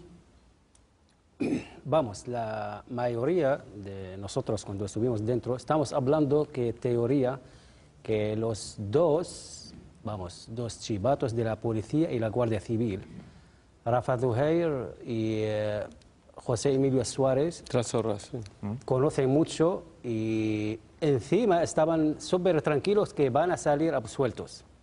¿Por qué? Esto... Pero lo manifestaban por ellos. algo nosotros no nos han dicho todo lo que saben o todo lo que piensan, pero siempre han hablado con varias gente, varios presos, digo, que están convencidos que van a salir absueltos. Porque algunos han comentado, piensan que sus controladores o sus jefes no van a abandonarlo dentro. Nosotros, claro, en ese momento no entendemos todo lo que dicen, lo que dice José Emilio Suárez, incluso Antonio Toro. Y vamos, nosotros... Toro es un personaje muy misterioso, ¿no? Sí, sí. Yo creo que ese sí ha más salido listo que absuelto, José. No absuelto, pero ha quedado libre en la práctica. No entiendo por qué.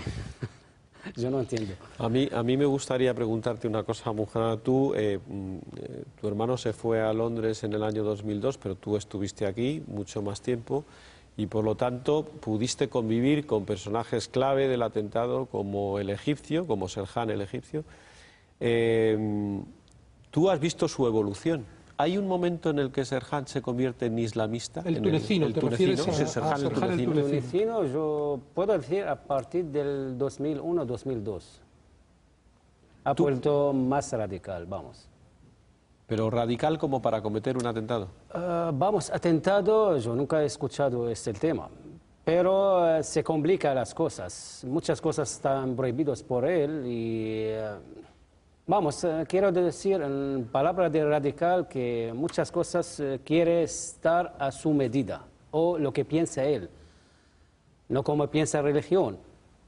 Y, por ejemplo, para él la mujer tiene que siempre estar tapada la cara, aunque religión no obliga a las mujeres que tapan la cara.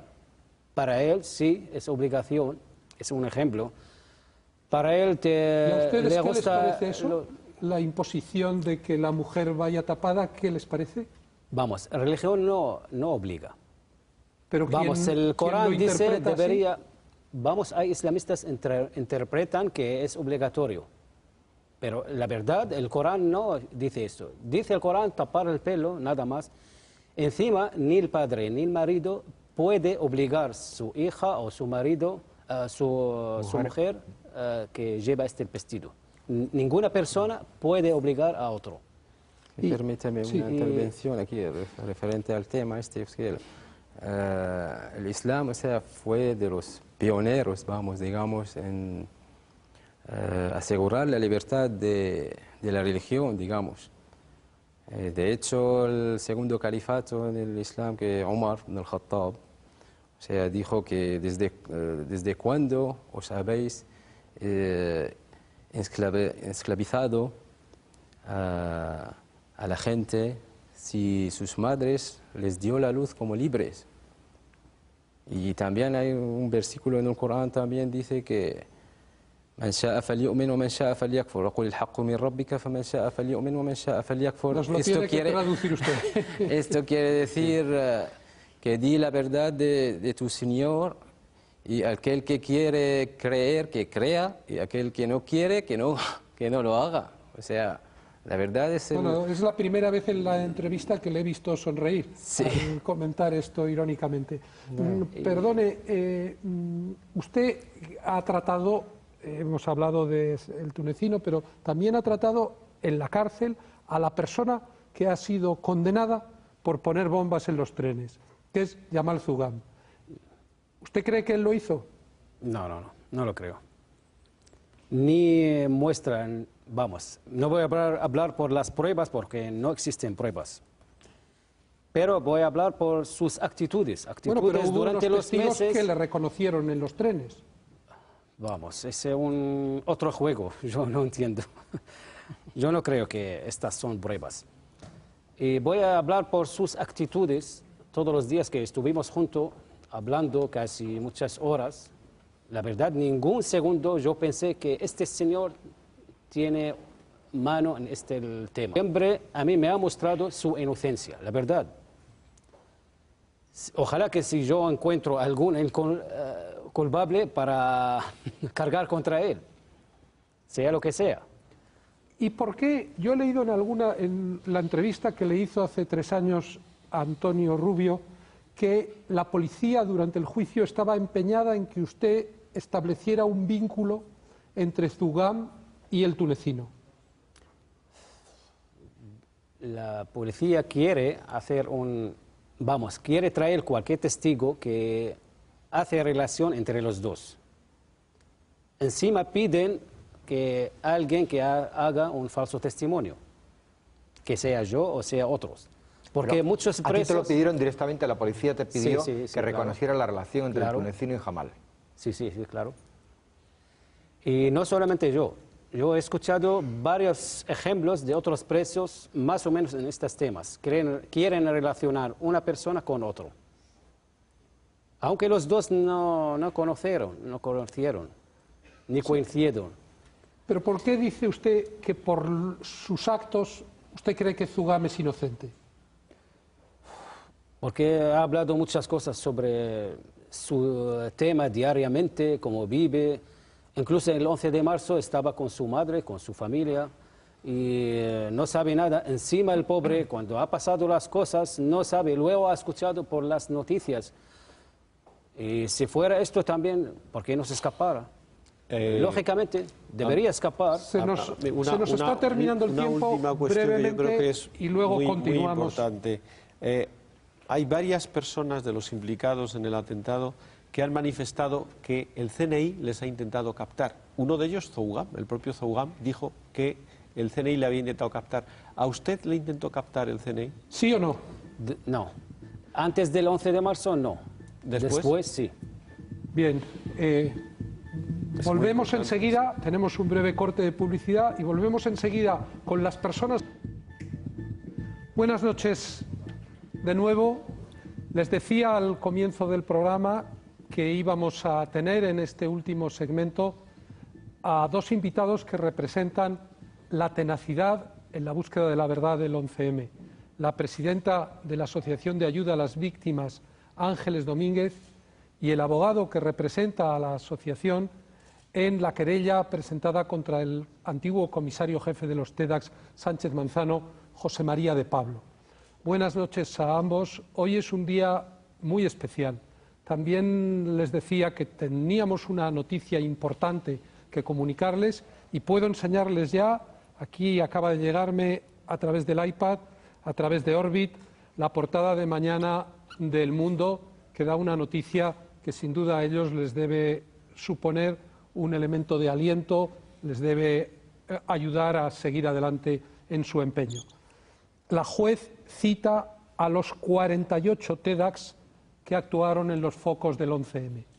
¿Qué es lo que ha ocurrido esta mañana? Pues que el Ministerio del Interior, sin duda, emplazado ante la opinión pública, con los colores de la vergüenza por el hecho de que durante un año han estado negando esta información al procedimiento, no han tenido más remedio que acceder al nuevo requerimiento de su señoría, y lo que es verdaderamente impactante es que inmediatamente, para demostrar cuál es la diligencia del juzgado, la juez Corocillán ha citado a 48 agentes de los TEDx, la mitad de los cuales tienen que acudir a declarar nada menos que el próximo viernes, en una fecha tan emblemática, en el 7º aniversario de la masacre.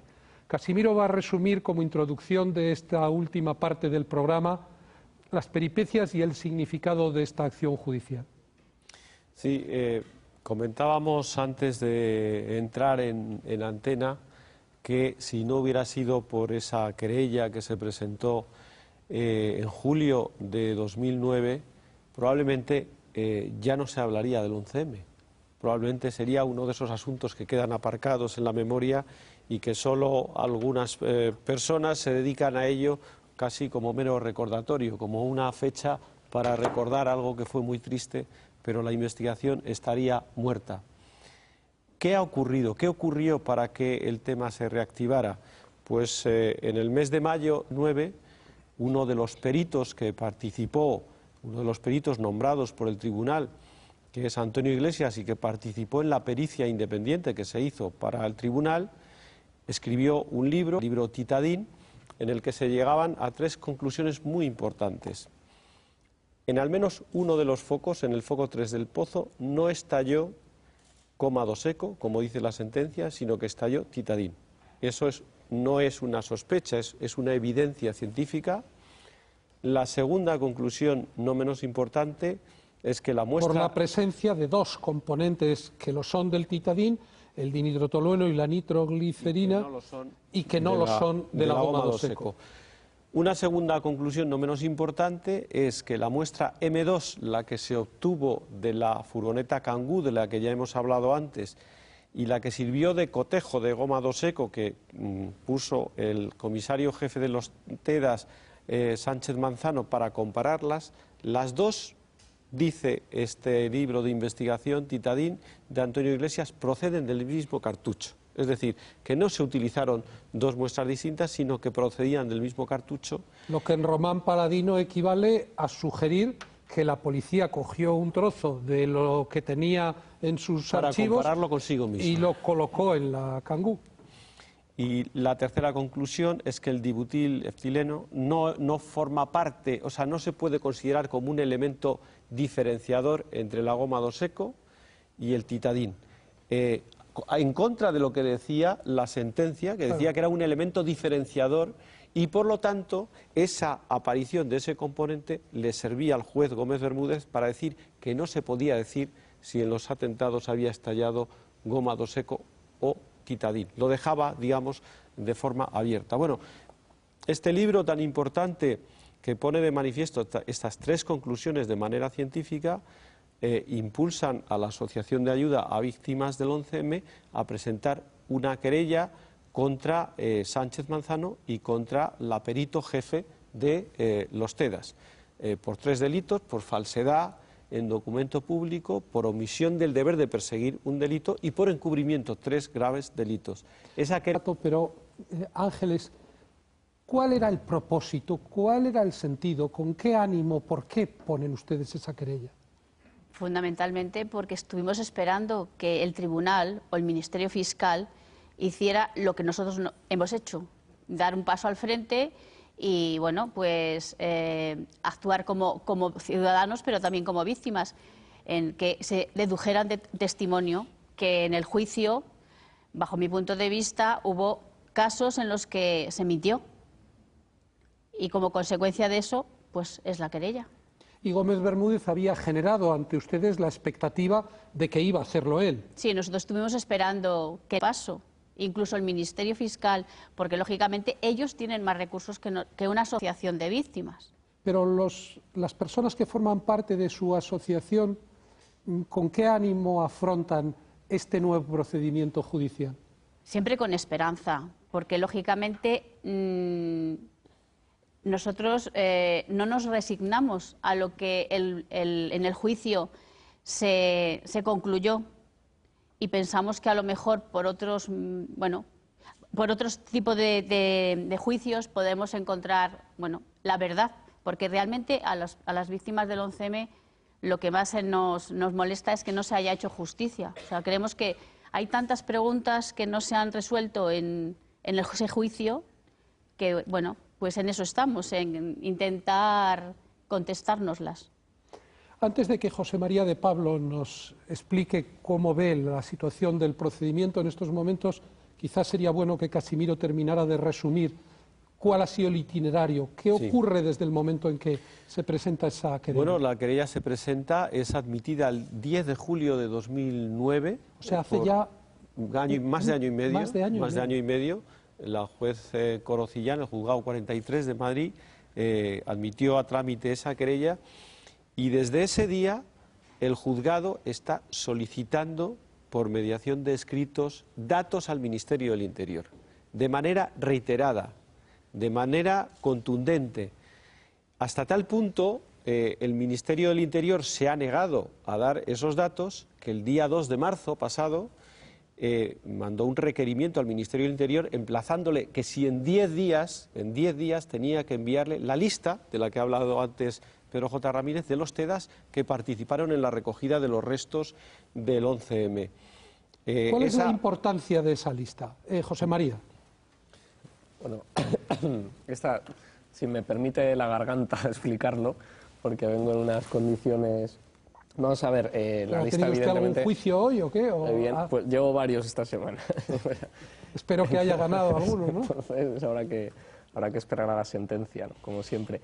Vamos a ver, la lista de los TEDx es muy sencillo.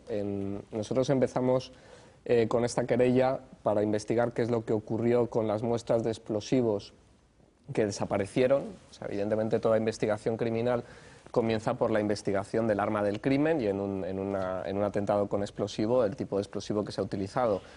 En el juicio no se pudo determinar qué es lo que había explosionado en los atentados del 11M por la desaparición de muchas de las muestras, de muchos de los vestigios.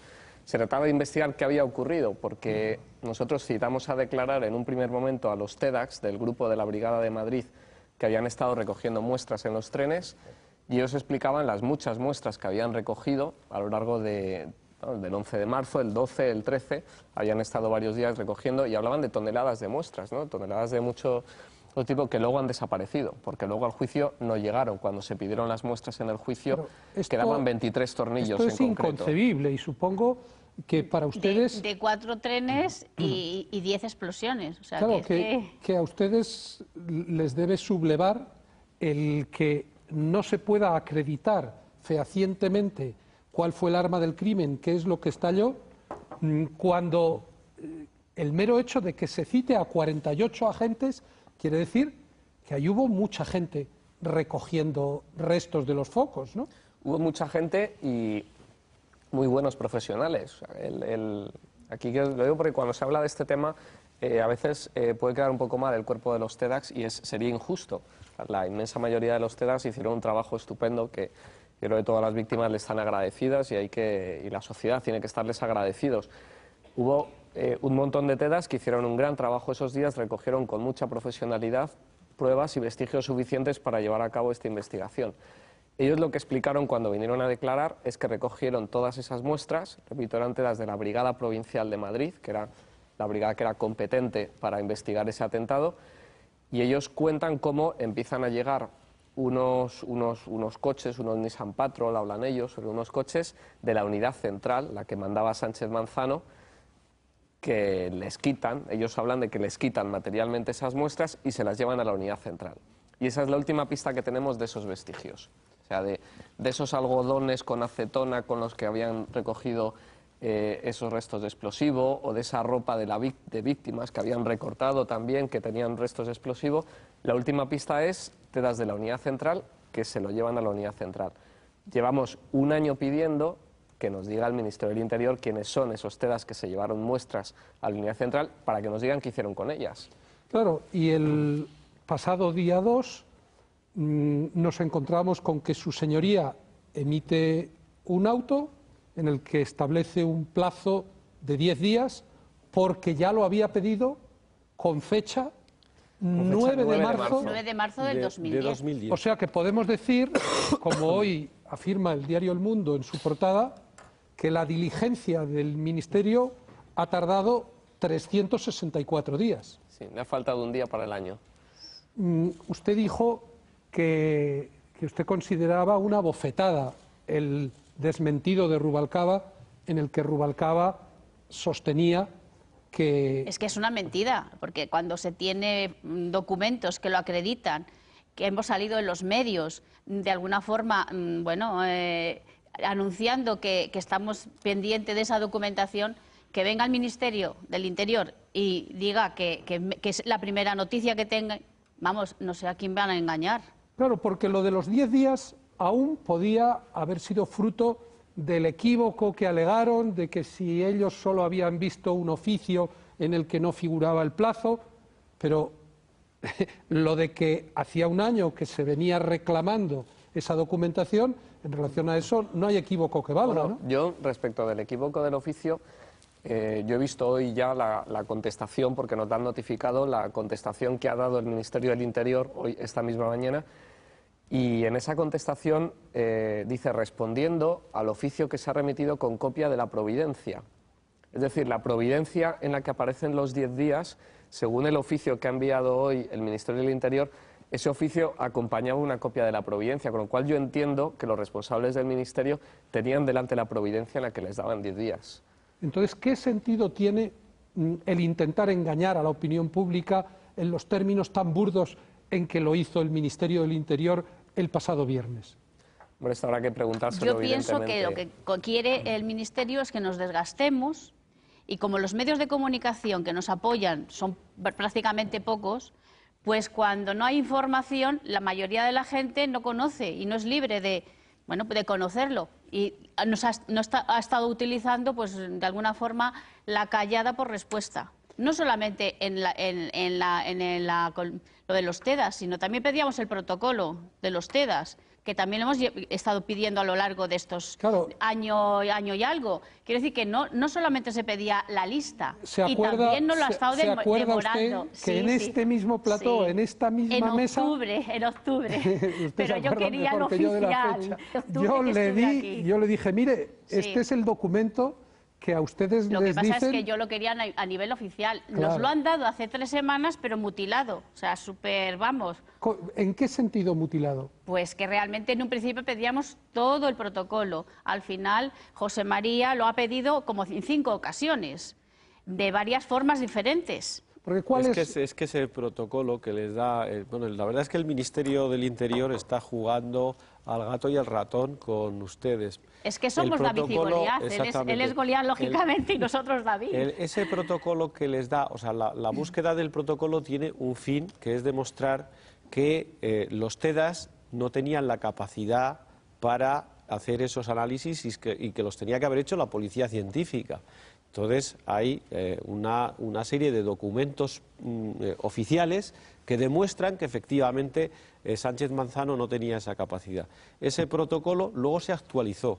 El protocolo que les da el Ministerio del Interior se dice de una forma sutil que es la policía científica, pero que también lo pueden hacer los TEDAS. Como se produjo una serie de encontronazos entre los dos cuerpos para ver quién tenía que analizar los restos en los atentados, al final el propio Ministerio del Interior determinó el laboratorio oficial para hacer los análisis de los explosivos es el de la policía científica. ¿Usted cree, José María, que en las diligencias practicadas, de las diligencias practicadas hasta ahora, han surgido suficientes elementos como para justificar sus acusaciones y que el procedimiento desemboque en que veamos al comisario Manzano sentado en el banquillo? Hombre, por supuesto. Porque evidentemente, aunque la La fase de investigación no ha terminado, la instrucción del procedimiento, pero sí hay ya bases para sentarle en el banquillo. Hay una acusación por falso testimonio, por haber manifestado en el juicio del 11M que él nunca había remitido para analizar muestras de ningún atentado a la policía científica. Están incorporados al procedimiento decenas de oficios remitidos por Sánchez Manzano a la policía científica. Que está tan en evidencia como su jefe supremo Rubalcaba, ¿no? Y hay un protocolo de los TEDAS aportado que, aunque efectivamente esté mutilado, pero en esa parte del protocolo sí está establecida que es el jefe de la unidad central de los TEDAS el responsable de custodiar todas las piezas de convicción, las muestras recogidas en el escenario de un atentado, a disposición de la autoridad judicial. Por lo tanto, que era él el responsable de que esas muestras no desaparecieran. ¿Y la parte omitida, qué es lo que dice? La parte que no les han comunicado. La parte omitida habla de la responsabilidad de la policía científica para analizar esas muestras, entre otras cosas. Esa parte omitida es conocida porque este protocolo, que el Ministerio del Interior alegaba que era secreto de Estado y que por lo tanto no se podía, era material clasificado y no se podía proporcionar al procedimiento, eso está colgado en Internet.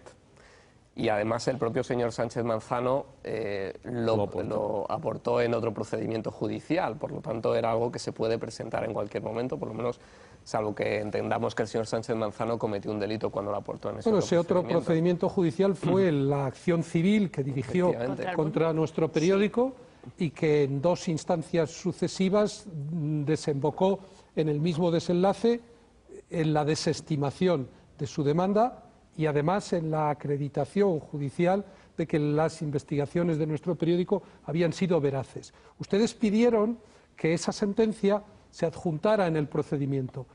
De lo que se deduce del contenido de la providencia de la juez Corocillán, parece que eso ya ha ocurrido, que ya es parte del procedimiento. ¿Qué consecuencias puede tener el contenido de la sentencia en favor del mundo en relación con su procedimiento?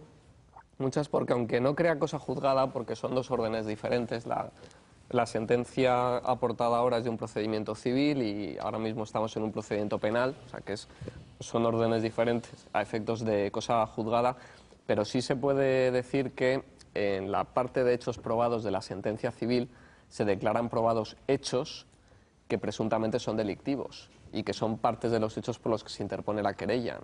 Entonces, en concreto, la desaparición de las muestras o la omisión de remitir esas muestras, las pocas que quedaron a la policía científica, aparece en la relación de hechos probados del procedimiento civil.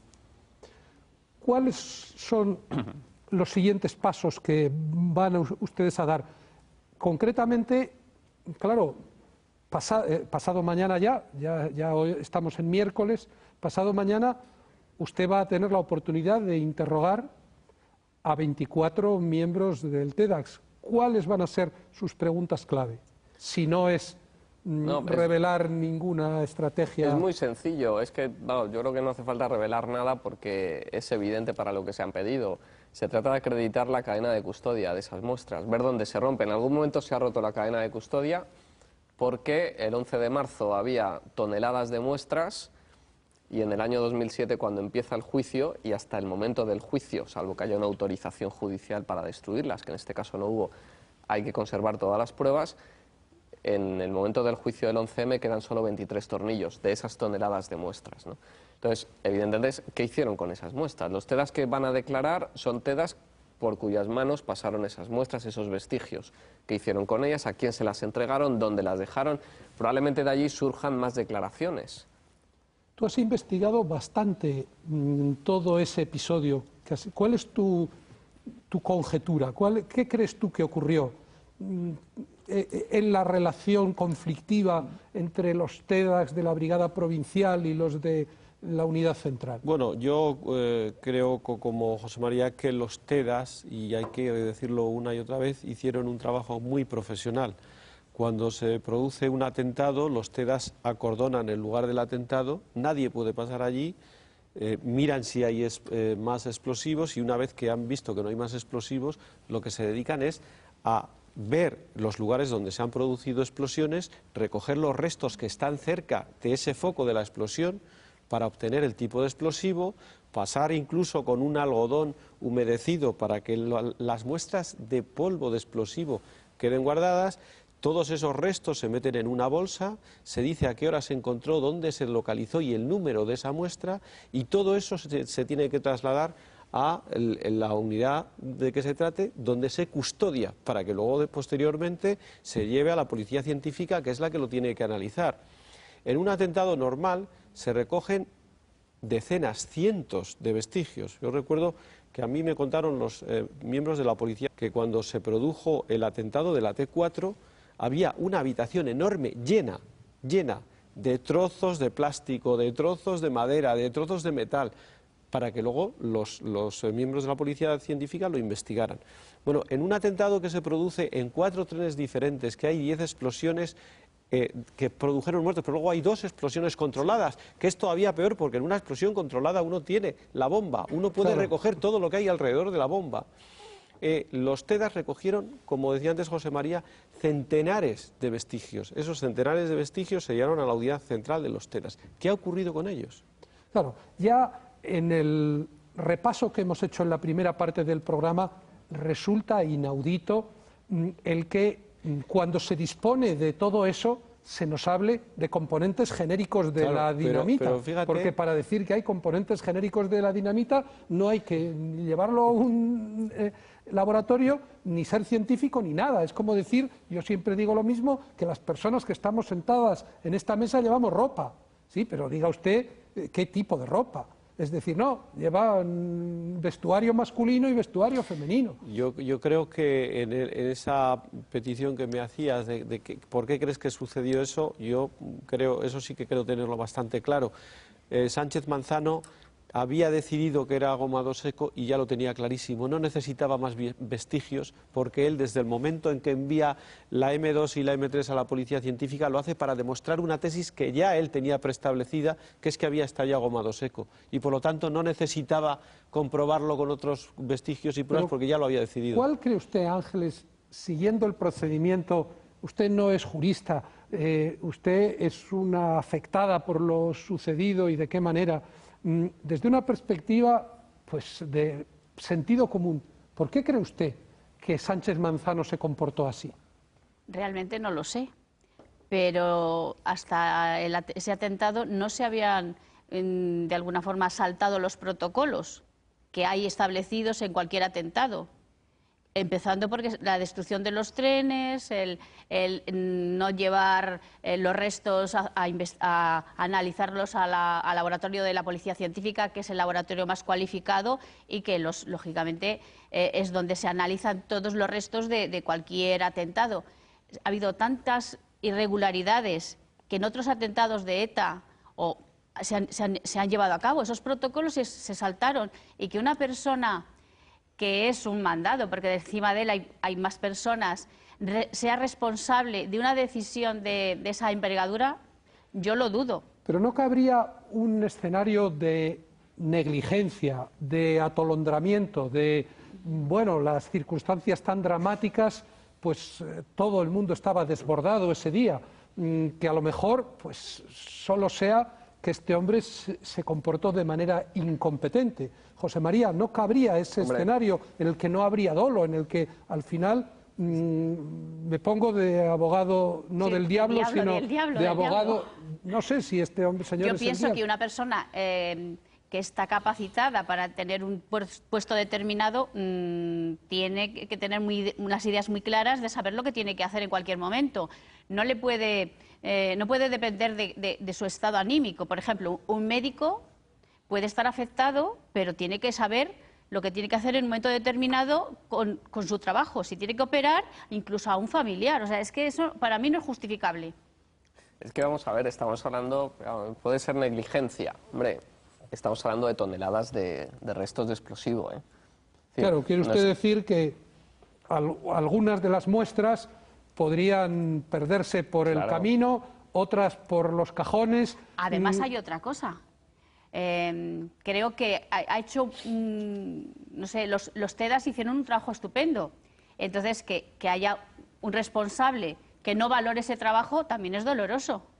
Yo Bueno, si fuera un TEDAS y hubiera hecho mi trabajo bien, me parece que no me lo esas muestras y las hicieran desaparecer, de alguna forma me hubiera sentido yo responsable, puesto que yo había hecho un trabajo bien hecho. Bueno, los TEDx no se sienten representados ni tienen el menor aprecio por la figura de su antiguo jefe. Los que han estado declarando están siendo los primeros sorprendidos. O sea, cuando han llegado a declarar delante de la juez Corocillán y escuchan por las preguntas que todas las muestras que ellos recogieron han desaparecido, ellos son los primeros que se sorprenden, evidentemente, y que se escandalizan, ¿no? Porque es para escandalizarse, ¿no? Sobre todo ellos que hicieron ese trabajo aquellos días. O sea, de los 48 que acaba de citar su señoría, algunos ya habían declarado. Algunos ya habían declarado. De hecho, es probable que no lleguen a declarar. De estos 48, yo creo que hay 8 o 10 por lo menos que ya han declarado. Quedarían 30 testimonios nuevos, ¿no? Efectivamente. Claro, no sé si ustedes se dan cuenta de la trascendencia que tiene que pasado mañana, cuando los medios de comunicación oficiales, los medios de comunicación oficiosos estén informando de lo que está ocurriendo en relación a la conmemoración del atentado, no van a tener más remedio que informar, que incluir en sus resúmenes el que hay un procedimiento judicial tan vivo y tan en marcha como para que en esa jornada emblemática vaya a haber 2 docenas de agentes de los TEDx prestando testimonio. Pedro J., perdona que te corte, pero la repercusión de tu primera página del viernes no ha tenido la repercusión que estás diciendo. Desgraciadamente, nos han apoyado pocos medios en estos 7 años y la mayoría de la ciudadanía no conoce muchas de las informaciones, con lo cual no es libre para saber lo que ha pasado. Con lo cual, yo no creo que el testimonio de esos TEDx tenga tanta repercusión. Ojalá, ojalá. Yo, vamos, me estaría encantada. Si yo le contara, querida Ángeles, si yo te contara cuál era la soledad en la que estábamos cuando investigábamos los GAL, verdaderamente en este momento en el que hay tantos medios de comunicación, tantos lugares de Internet, tantas emisoras de radio, basta que unos pocos estén activos como para que ese amplio sector de la sociedad española que sigue como su asociación, como tu asociación, exigiendo la verdad, encuentre referencias. Y es que se ha pasado el Rubicón. La primera página del Mundo, en realidad, quienes la escribieron el viernes fueron la Asociación de Ayuda y su señoría. Nosotros nos limitábamos a recoger... Pero sois un altavoz para nosotros, porque si no nosotros estaríamos pregonando en el desierto. Pero ¿cómo no vamos a hacerlo? Pero si es que lo inaudito es que haya alguien que se conforme con el nivel de conocimiento, incluso que la propia sentencia, incluso que la llamada versión oficial proporciona. Yo le quería comentar a Ángeles que ese pesimismo a veces yo también lo he sentido, ¿no? Bueno, es un pesimismo relativo. Pero por eso te digo relativo. Pero sí es verdad que el 90% de los medios no nos apoya. Pero vamos a ver, primero lo importante es la verdad. Eso es lo importante, la verdad. Y que la verdad se va abriendo paso, poco a poco, pero se va abriendo paso. Cosas que hace 3 o 4 años eran puras hipótesis, ahora se está demostrando que son ciertas. Lo que pasa que es que están jugando un poco con nosotros, a la entretenida, para ver si tiramos la toalla.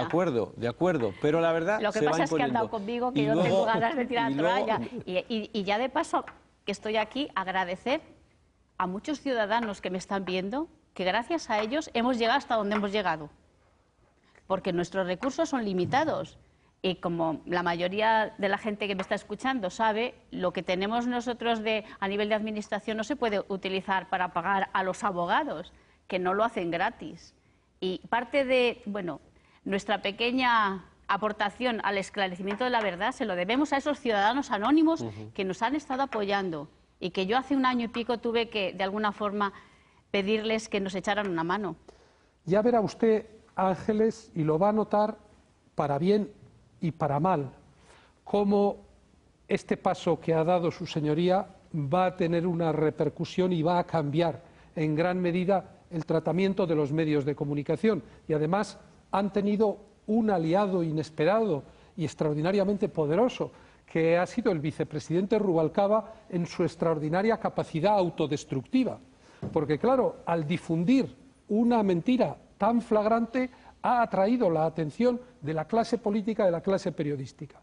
Pero yo creo que lo van a notar también para mal, porque a mí no me extrañaría nada que en los próximos días comenzaran los ataques personales o se recrudecieran los ataques personales contra usted y contra su señoría, contra la titular del juzgado. Esto lo hemos visto ya. Ya no estamos en una fase en la que se pueda amortizar a beneficio de inventario la situación, no unos cuantos periodistas conspiranoicos, no una asociación de víctimas empeñada en su tozudez en ir siempre más allá de lo que la legalidad, no un abogado idealista empeñado que ya asistió al juicio y ahora quiere sacar adelante. Estamos en una fase distinta porque hay resoluciones judiciales. Desde ese punto de vista, la siguiente pregunta es: ¿qué es lo que queda y cuál va a ser el desenlace previsible de esta fase de instrucción? Hombre, lo que queda no lo sabemos, sobre todo porque no sabemos lo que nos van a decir los TEDAS ahora cuando declaren y hasta dónde vamos a llegar. O sea, ahora mismo tenemos un hilo que es la entrega de esos vestigios a estos TEDAS que ahora van a declarar, del que vamos a intentar tirar para llegar al final, ¿no? Evidentemente, lo que pretendemos es saber en qué momento desaparecen esas muestras, por qué desaparecen, quién da la orden de que desaparezcan, de que se destruyan y sobre todo qué se quiere tapar. Evidentemente, una vez que sepamos quién da la orden y por qué... Esa es la pregunta clave y en torno a la que hemos organizado el programa de hoy. ¿Por qué, si el ministro del Interior era del PP? ¿Por qué, si el gobierno que nombró a Sánchez Manzano era del PP? ¿Por qué, si la negligencia o incluso la conducta delictiva del jefe de los TEDx engendraría responsabilidades políticas en el gobierno del PP? ¿Por qué entonces es un gobierno del PSOE el que ha estado obstruyendo de manera tan flagrante la acción de la justicia? Bueno, yo creo que la respuesta es muy clara.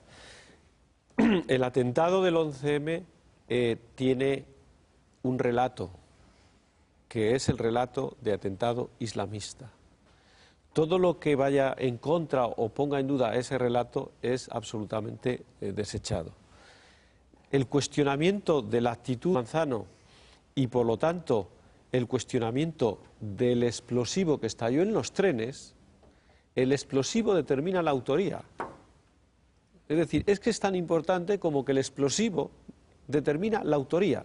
Y si no ha sido Goma Seco, entonces han sido otros los autores. Bien. Es decir, es tan importante que echa por tierra la sentencia. Y por lo tanto, el relato a base del cual el gobierno ha construido que había una razón política que tenía que ver con la actitud del gobierno del Partido Popular, incluso en el escrito que presentó la fiscal, en el primer escrito de conclusiones de la fiscal, se decía que el atentado del 11M había de una célula ligada a Al-Qaeda en venganza por la participación de España en la guerra de Irak. Eso era lo que se decía. Claro, y yo... Es decir, ese es el relato que está en cuestión con esto. Claro, yo por eso decía antes, bueno, si en el comunicado decían Irak y Afganistán, ¿por qué no ha habido ningún otro atentado, puesto que hemos seguido en Afganistán? Pero bueno, pongámonos efectivamente en ese escenario. El procesamiento y la eventual apertura de juicio oral contra Sánchez Manzano abre en canal la sentencia. Pero el PSOE, Rubalcaba, es evidente que no intervinieron, que no tienen una responsabilidad en el 11M. ¿Por qué ese empecinamiento en obstruir que la verdad avance, que la justicia actúe? Bueno, yo creo que si miramos un caso concreto nos da la clave, que fue lo que ocurrió con Escribano y los miembros de la Policía Científica, que se atrevieron a poner en uno de sus informes que había un componente que se había encontrado que previamente había sido utilizado por ETA y que por lo tanto... Es decir, estos señores... En el juicio del ácido bórico. Es decir, estos señores fueron absolutamente maltratados. Estos señores han sido echados de la Policía Científica. ¿Por qué? Porque ponían en cuestión el relato oficial. Entonces, es lógico pensar que lo que este gobierno quiere es que ese relato no se cuestione de ninguna manera. Y la pieza clave para que ese relato se construya se llama Sánchez Manzano. Bien, pongámonos entonces, Ángeles, José María, en el escenario de que ustedes consiguen llevar a juicio a Sánchez Manzano y de que la audiencia provincial, que sería la que tendría que juzgarle, le condene. ¿Qué consecuencias tendría? ¿Cuál sería el siguiente paso? Yo espero que no sea responsable al 100% de lo que ha hecho, sino que de alguna forma tendrá anteriormente encima de él, pues no sé, incluso al ministerio, es que no lo sé. O sea, que haya cómplices... Sí, que de alguna forma pues... Que aparezca una nueva trama de responsabilidades. Sí, que tire un poco de la manta, por así decirlo, tire del hilo. No me imagino al señor Sánchez Manzano decidiendo él por propia iniciativa hacer desaparecer todas las muestras. Yo pienso que alguien se lo diría. Yo espero que algún día sepamos si él hizo desaparecer esas muestras y al final se demostrara eso, que sepamos quién se lo ordenó y para tapar qué, sobre todo para tapar qué. En la primera parte del programa hemos visto el repaso de los hechos de esos días y Fernando Múgica decía que le daba escalofríos la intervención de Rubalcaba de aquel sábado. Todos nos acordamos de lo de un gobierno que no mienta, pero la frase con la que termina, ese es nuestro compromiso con las víctimas. Bueno, yo lo que les quiero decir es que ese es la búsqueda de la verdad, el compromiso del diario El Mundo y de los que aquí estamos con ustedes y con el resto de las víctimas. Bueno, pues terminamos con el 905 que le estábamos preguntando, ¿creen que Rubalcaba oculta la información? Pues los telespectadores han dicho que sí la oculta un 91% y un 9% dice que no. Hasta mañana.